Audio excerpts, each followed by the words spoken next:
I was very much of the view that, and I've always said this, that, I think rankings do have an important role to play, because I think, putting it bluntly, business schools charge an awful lot of money to people for education. They require very often a very substantial sacrifice of personal time, of family time, perhaps of people stepping back from their jobs to study. So I do think there's a sort of accountability framework, first and foremost, of schools to their clients, if you like.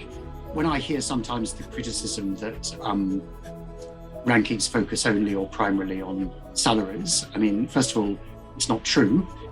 It's in crude terms about 40% of our weighting, but even within that, sometimes that's misunderstood, because we adjust. So we look at salary 3 years post-graduation, but we strip out the outliers. We don't take into account in our ranking calculations the ultimate extreme of very highly paid people who are anomalies, nor do we deliberately exclude those who go into public sector, non-profit, and other historically lower paying jobs. We know from our own questions to students and alumni and so on that they find the rankings important, but they're not just obsessed with the rankings. It's probably number 3 or 4 amongst their list of elements.